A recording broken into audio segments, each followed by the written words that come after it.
Buenas noches, Rocío. Buenas noches a toda nuestra audiencia. Hoy en día, lunes, Claudia Méndez Arriaza, Juan Luis Ponte, arrancamos con la primera conversación de la noche, que por supuesto tiene que girar en torno a esa decisión de los diputados al Congreso de rechazar, por una parte, la reforma constitucional que suponía modificar el derecho de antejuicio al que tienen los cargos públicos en nuestro país para permitir que se les investigue antes de que hubiera sido levantado el antejuicio.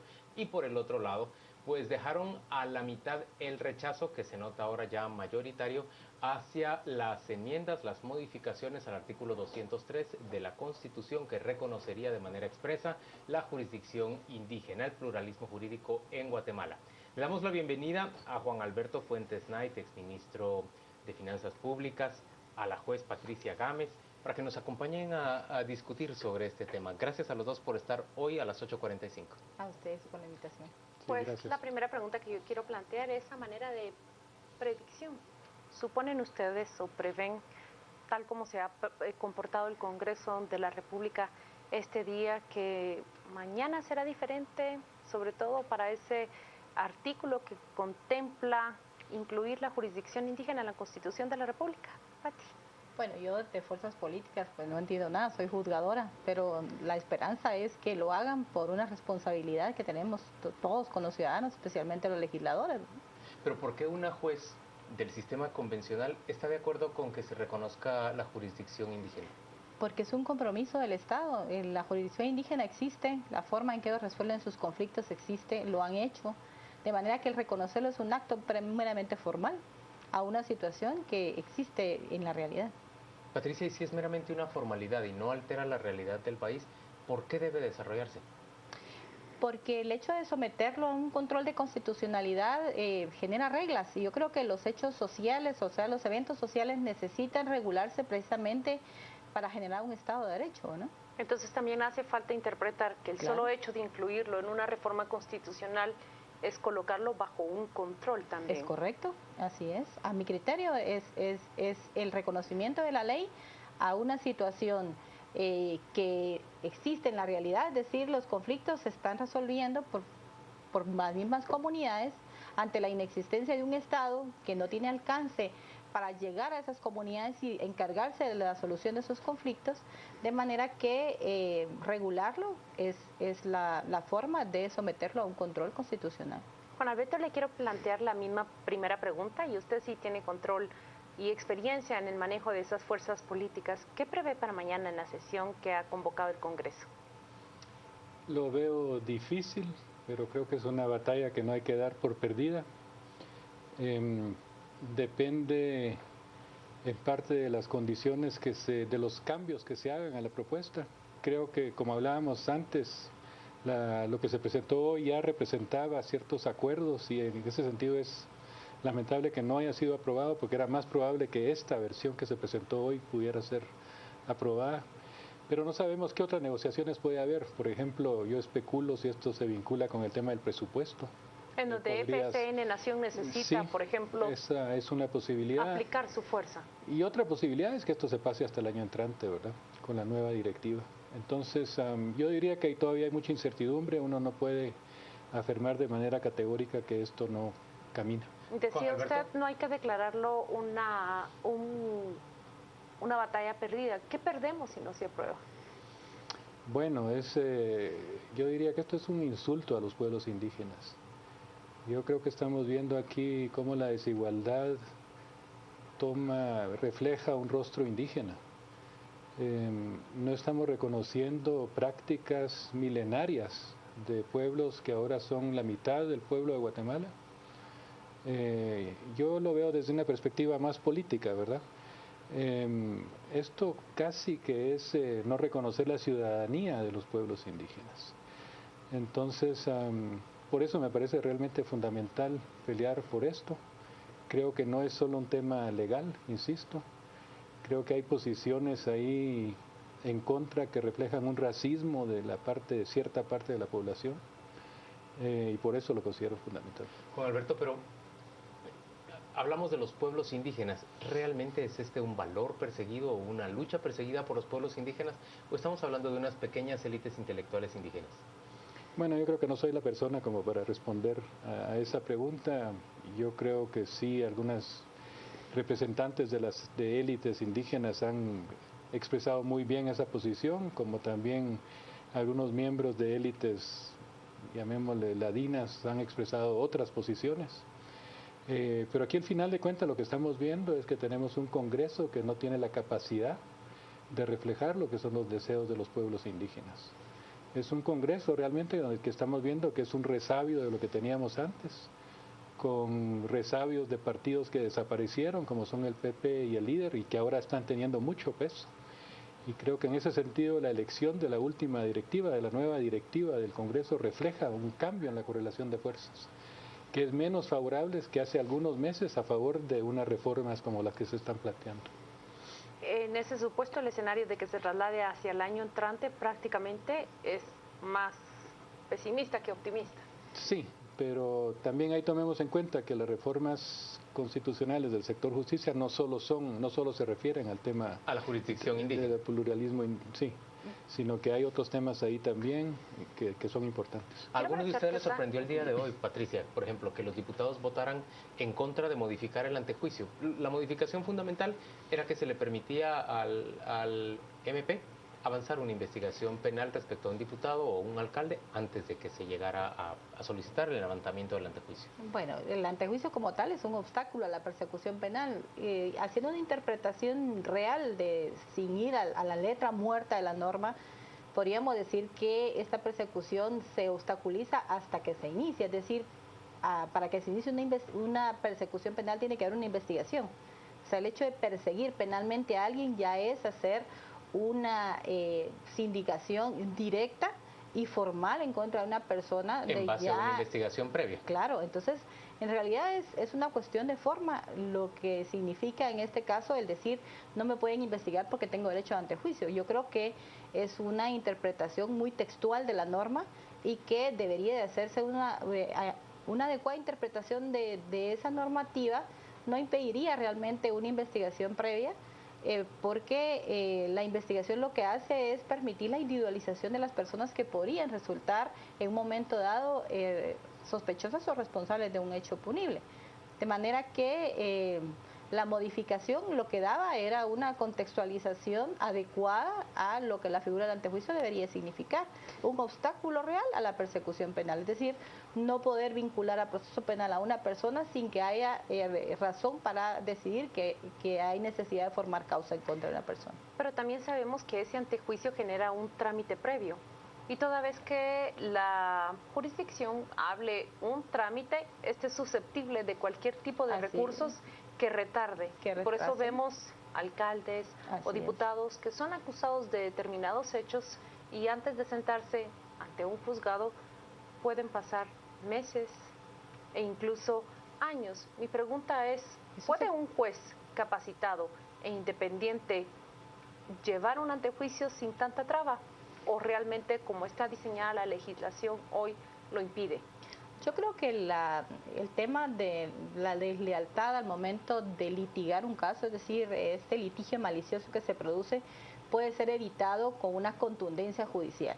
Es decir, los jueces sí podríamos, en caso dado, rechazar todo recurso que parezca orientado a retrasar frívolos el proceso. Y que sean improcedentes, la ley lo permite, de manera que el agilizar los procesos también depende, como ratifico, de ser contundente en las decisiones judiciales, ¿verdad?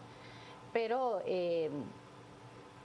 la situación que se genera en este caso es el hacer un aletargo a la investigación, porque si no se permite una investigación antes de que se genere la decisión de formar causa, puede haber una dilación en la investigación y pérdida de elementos valiosos de prueba que después resultarían infructuosos porque no se ha podido hacer una efectiva investigación oportuna, ¿verdad?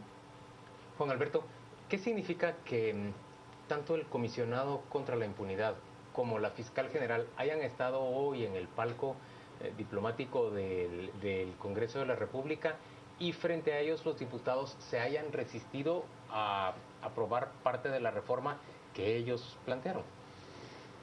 Bueno, yo creo que representa la autoridad moral frente a representantes de la impunidad. donde es obvio que no hay un interés de estos representantes de que se avance para combatir esa impunidad. Estamos viendo aquí una continuación de la lucha que comenzó desde el 2015 de manera muy clara. Pero perdió fuerza esa lucha. Yo creo que sí perdió algo de fuerza, pero viene manifestándose desde hace ya varias semanas. Se reflejó en la elección del presidente del Congreso, se reflejó en cierta desmovilización ciudadana que no se ha reflejado en la presencia en la plaza en particular. Sospecho que lo que se está dando ahora podría de nuevo motivar reacciones más amplias, porque sí siento que el Congreso de nuevo está pareciéndose cada vez más al Congreso que teníamos antes y a un régimen realmente donde permea la impunidad. En otras palabras, era demasiado pedirle a este Congreso de la República que tratara el tema del antejuicio. Bueno, yo creo que no hay peor lucha que la que no se hace, ¿no? Pero sí era muy difícil pensar que este Congreso lo pudiera hacer, tomando en cuenta que no hubo una renovación del Congreso como resultado de las elecciones que tuvimos el año pasado. A pesar de 77 votos a favor, no se logra componer una fuerza que refleje un Congreso distinto. Sí, y la presión externa o de la ciudadanía o de otras fuerzas no es lo suficientemente alta como para realmente empujarlos contra la pared para que puedan cambiar. Patricia, ¿qué significa que la fiscal general encabece una lucha por reformas constitucionales y que incluso llegue al Congreso y le pida de viva voz a los diputados que voten a favor de esa reforma?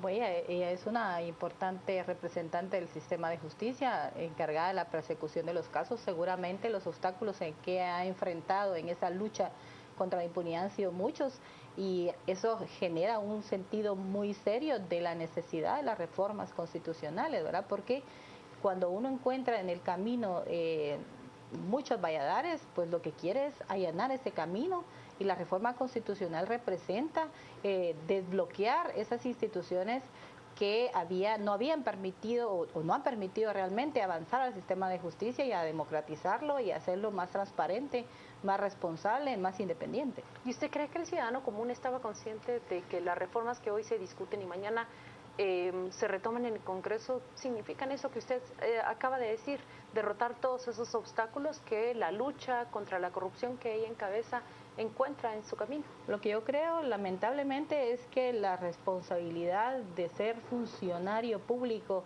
no ha sido responder a los requerimientos y a los llamados ciudadanos. Es decir, el ser funcionario público significa tener la posibilidad de decidir en nombre de los ciudadanos que no tienen esa posibilidad.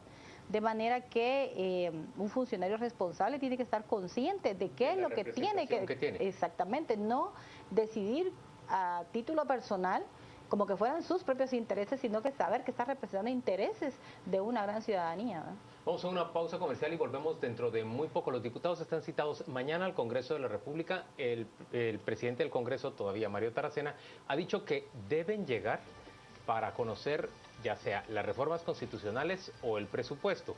Lo ha dicho así porque es probable que si convoca solo para discutir las reformas constitucionales no integre quórum. En cambio, proponiendo la discusión del presupuesto, lo más probable es que los oficialistas y su cohorte, que ahora suman más de 90 diputados, quieran llegar verdaderamente al Pleno para evitar que esto sea conocido sin su consentimiento. Vamos a una pausa comercial, pero al volver queremos conocer cuáles son sus opiniones en torno a esta reforma constitucional que hasta el momento marcha fallida.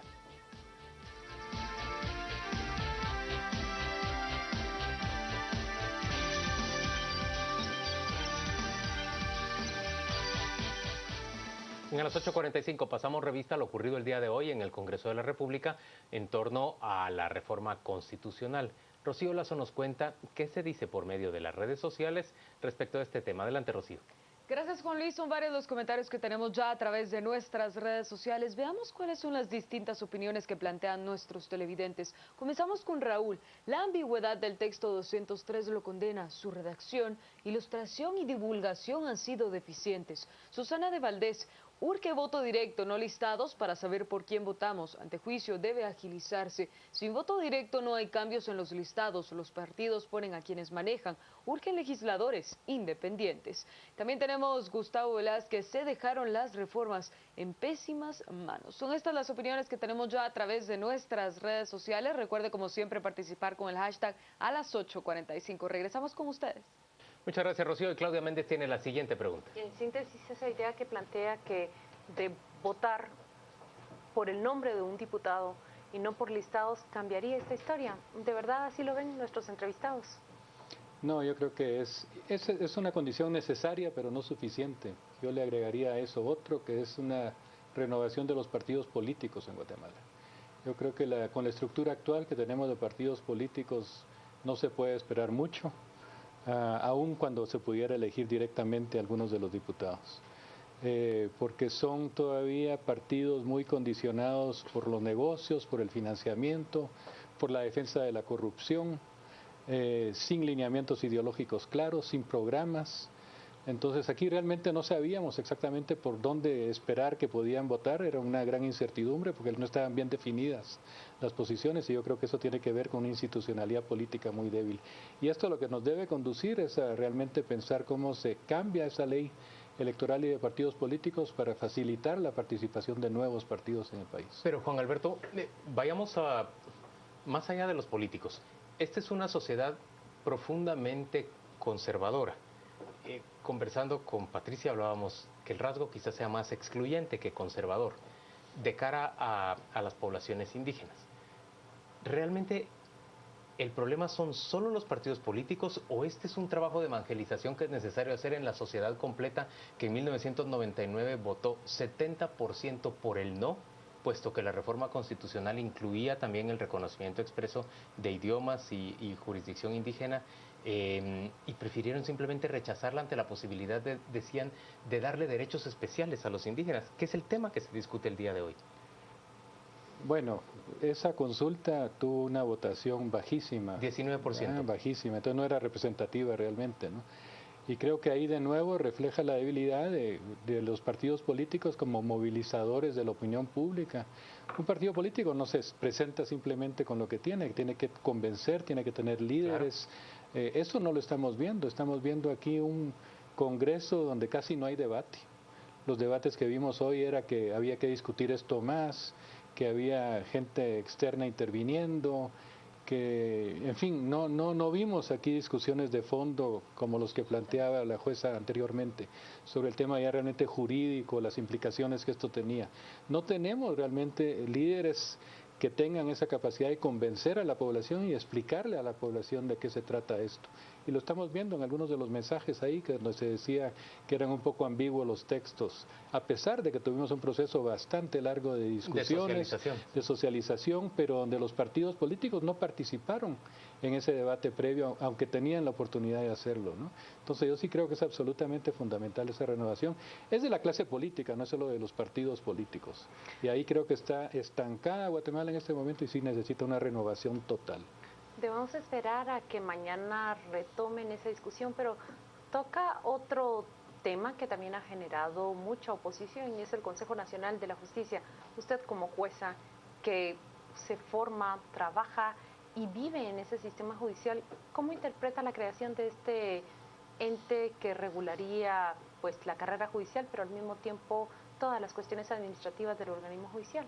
Bueno, es una manera, fue la figura que se dispuso, o se propuso, mejor dicho, para poder separar las funciones administrativas de las jurisdiccionales de la Corte Suprema de Justicia para que por fin se dediquen a las cuestiones jurisdiccionales que son las que atañen a la administración de justicia realmente. Lo demás es un apoyo logístico, ¿verdad? El tema del manejo o de la administración de la carrera judicial es fundamental porque, por ejemplo, para seleccionar a un juez de primera instancia o a un juez de paz se lleva un proceso aproximadamente de 2 meses entre entrevistas, evaluaciones y todo lo demás, convocatorias públicas y la selección de esta persona.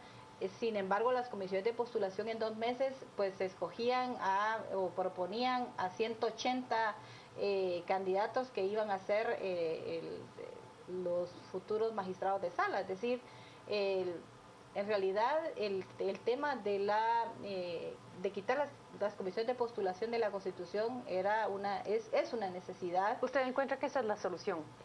Bueno, puede ser esa o puede ser una figura que se denomine de cualquier manera, el nombre es lo de menos, sino el hecho es lo que va a significar el principio de garantizar que se genere un principio, o mejor dicho, que se garantice el principio de independencia judicial, es decir, que la selección de jueces y de magistrados se haga en un régimen de carrera judicial bajo mecanismos de transparencia y de selección por méritos, ¿verdad? A ver, señores, en realidad una reforma constitucional supone un desplazamiento de poder. O sea, se le quita poder a alguien y se le otorga poder a otra persona o a otra institución. Respecto al antejuicio, los cargos públicos se sienten amenazados porque pierden poder de no ser investigados según ellos con esta modificación. En términos generales, una buena parte de la sociedad siente miedo frente a la jurisdicción indígena porque siente que pierde poder si los indígenas pueden manejar una justicia por su propia cuenta, aunque eso ocurra ya. Respecto al Consejo Nacional de la Justicia, el tema fundamental es que se le quita la posibilidad de nominar a futuros magistrados a salas de apelaciones, a Corte Suprema, incluso a Corte de Constitucionalidad, cuando desaparecen los mecanismos que ahorita se contemplan y se colocan otros. Ahí está verdaderamente el pleito, y quienes están oponiéndose son los que pierden esos privilegios o esas posibilidades. ¿Cómo se logra, Juan Alberto, superar ese obstáculo? Tiene que haber mayoría, digamos, social para que los diputados quieran apoyar esa clase de reformas. Sí, bueno, aquí estamos viendo una lucha entre intereses corporativos y la democracia. Entre intereses corporativos y un poder judicial que realmente sea fuerte y capaz. Independiente, moderno. Independiente. Es en realidad una contrarreforma, porque va contra las reformas de 1994, donde se establecieron estas comisiones de postulación, que son simplemente canales de expresión de intereses corporativos, gremiales, privados, universitarios, en fin. Y de lo que se trata ahora es de realmente tener una carrera judicial independiente. Me daban un ejemplo hoy muy concreto del problema en lo que se refiere a los jueces de apelación. Estamos viendo problemas realmente serios en ese ámbito. El caso de Medrano, ¿no? Cómo lo condenan en primera instancia y después la segunda ya le reduce los años y además los pone como conmutables, ¿no? Ahí estamos viendo un ejemplo de la debilidad de jueces nombrados por la vía de las comisiones de postulación. Eso tiene que fortalecerse. Y me parece que este mecanismo, ¿no?, de estableciendo el Consejo Nacional de Justicia sí permite realmente tener un proceso mucho más serio y además con mucho más seguridad para los jueces, que a su vez garantiza su independencia y realmente asegura una fortaleza del sistema judicial y nos lleva a un sistema republicano que realmente funcione, ¿no? Señores, gracias a ambos por acompañarnos a las 8:45. Vamos rápidamente a la pausa comercial y volvemos dentro de muy poco para discutir sobre lo que ocurre en Cuba justamente cuando arrancan los funerales por la muerte de Fidel Castro.